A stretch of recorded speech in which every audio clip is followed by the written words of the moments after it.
Di sebuah desa kecil yang dikelilingi oleh hutan lebat, hiduplah seorang anak laki-laki bernama Faiz. Ia berusia 13 tahun, penuh semangat dan rasa ingin tahu yang tinggi.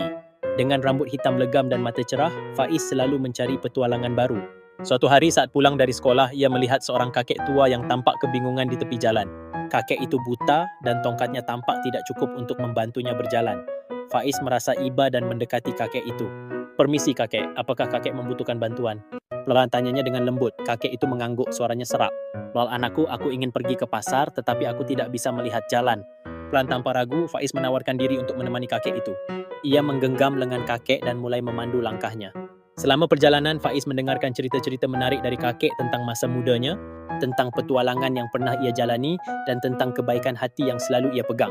Kakek itu bercerita tentang bagaimana ia pernah menjadi pelaut, menjelajahi lautan luas dan bertemu dengan banyak orang dari berbagai belahan dunia. Setibanya di pasar, Faiz membantu kakek membeli sayuran dan buah-buahan. Kakek itu sangat berterima kasih. Matanya yang tidak bisa melihat itu seolah-olah bersinar penuh rasa syukur. "Lal anakku, kau adalah cahaya di tengah kegelapan. Terima kasih telah membantuku," Lal katanya dengan suara penuh haru.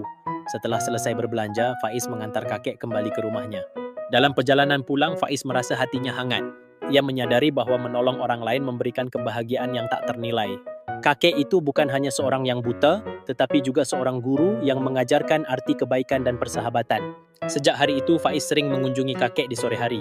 Mereka berbagi cerita, tertawa dan belajar satu sama lain. Kakek mengajarkan Faiz tentang kehidupan, sementara Faiz mengajarkan kakek tentang teknologi baru dan hal-hal yang terjadi di dunia moden. Persahabatan mereka tumbuh semakin kuat, seperti ikatan antara cahaya dan kegelapan saling melengkapi.